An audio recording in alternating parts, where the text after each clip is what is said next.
markets are always evolving, as the Shadow Chancellor knows. So it is a long-standing convention that the government does not comment on specific financial market movements, and I will not be breaking that convention today. Until you can come to this House with an apology for the British people, I will not take any lectures from the Conservative Party. Financial market movements, including changes in government bond or gilt yields, which represent the government's borrowing costs, are determined by a wide range of international and domestic factors. Your government is robbing businesses blind.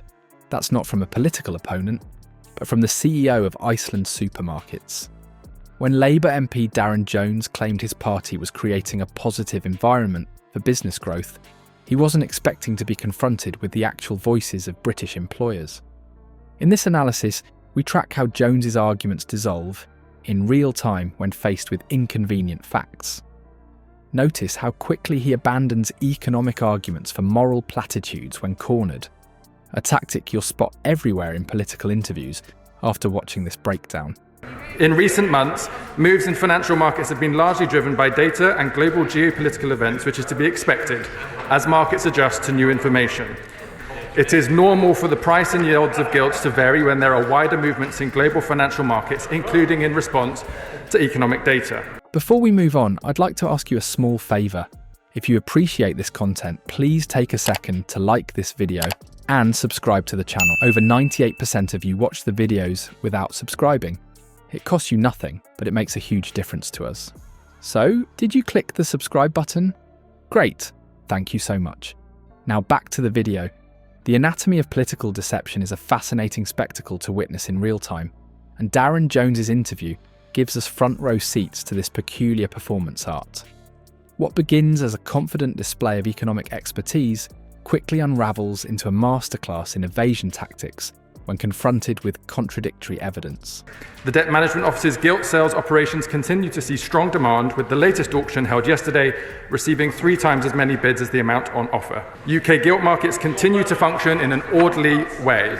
Underlying demand for the UK's debt remains strong, with a generally well-diverse investor base. The Chancellor has commissioned the Office of Budget Responsibility for an updated economic and fiscal forecast for the 26th of March, which will incorporate the latest data. The transformation is almost theatrical in its progression. Jones strides into the interview radiating confidence, positioning himself as the voice of economic authority. He cites OBR, forecasts with unwavering certainty, treating these figures as irrefutable evidence of Labour's superior economic stewardship. His posture is open, his tone assured, all the hallmarks of a politician who believes their narrative is bulletproof. But watch what happens when host Camilla introduces a simple element into this carefully constructed narrative: facts. The actual OBR figures she presents directly contradict Jones's claims, revealing that growth forecasts had been slashed, not improved, as he had asserted. In that moment, we witness something politicians rarely allow us to see: the collapse of messaging discipline in real time. What's particularly revealing is Jones's physical response to this contradiction. His initially confident body language undergoes a remarkable metamorphosis. Those open shoulders suddenly tense and close. His posture seems to physically contract, as if trying to create distance between himself and Camilla's persistent questioning. His speech pattern shifts dramatically too. Words begin tumbling out at an accelerated pace, a desperate verbal sprint to escape the uncomfortable facts presented. When politicians find their narratives collapsing, they typically deploy a predictable sequence of evasion tactics.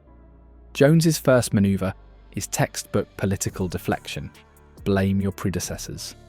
"We inherited a bad economic legacy in 20, he stammers, attempting to redirect attention to the previous Conservative government rather than addressing the contradiction that's just been exposed. This is political escapology 101. When trapped by present realities, speak about the past. As this deflection fails to gain traction, Jones pivots to a secondary evasion strategy. Notice how he rapidly abandons specific references to OBR forecasts, the very data points he initially presented with such confidence. In their place emerge nebulous references to global economic changes and the impact of tariffs, convenient external factors beyond his government's control. This strategic vagueness is deliberate.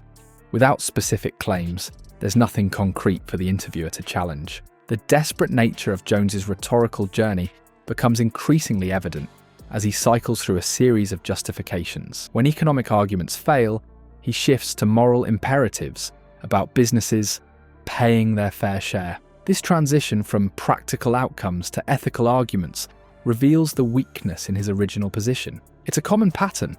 When politicians can't win on facts, they attempt to claim the moral high ground. What's particularly telling is Jones's complete abandonment of his initial confident stance.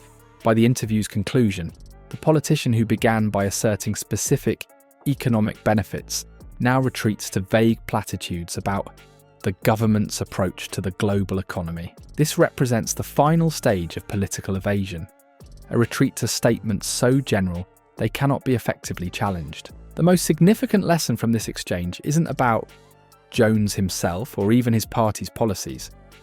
It's about recognizing the universal patterns of political evasion that transcend party lines.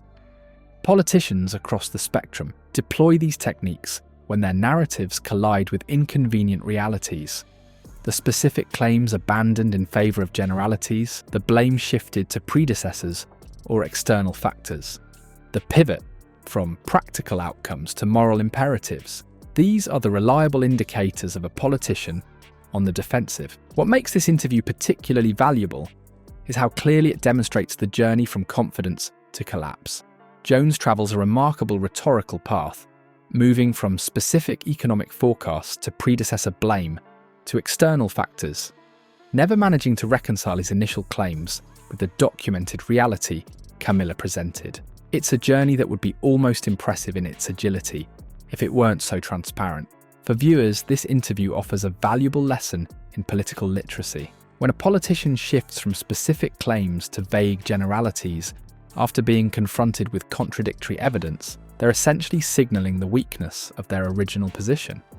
When they increase their speaking pace and physically contract their posture, their body is betraying what their words attempt to conceal. What we've witnessed in Darren Jones's interview isn't isolated. It's a blueprint for spotting political deception across party lines.